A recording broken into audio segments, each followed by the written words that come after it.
adlaw kinahanglan, kini ang buhaton mo. Ang Diyos nagsugod kanimo sa pagkampo ug pagtuon sa pulong ni Kristo. Ang Biblia gayon basahon mo, pangayua kang Kristo, ang tanan kinahanglan mo. Ang kaalam ug ang kahibalo, bisan pa sa kalisdanan, si Jesus magauban, aron mangkon ang kadaugan.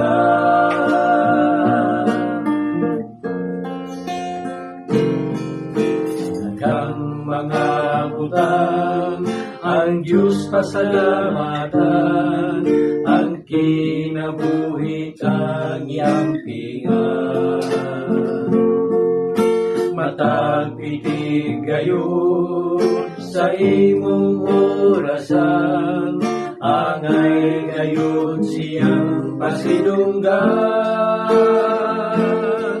Pangayuwa kang Kristo, ang tanan kinahanglan mo. Ang kaalam ug ang kahibalo,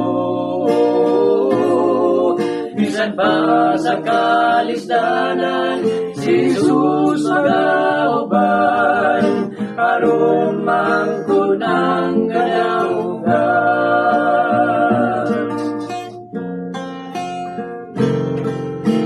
Kitang tanan igsoon, padulong sa lungganan, ang kinabuhi may utlanan.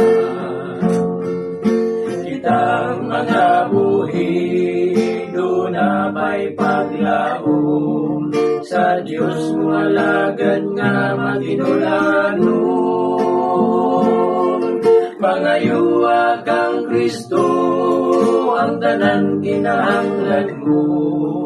Ang kaalam ug ang kahibalo,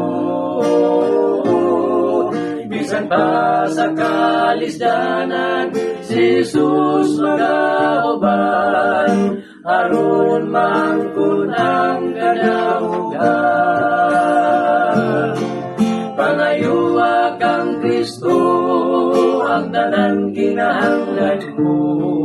Ang kaalam ug ang kahibalo, bisan pa sa kalisdanan, si Jesus magauban, aron mangkon ang kadaugan. Aron mangkon ang kadaugan. Aron mangkon ang kadaugan.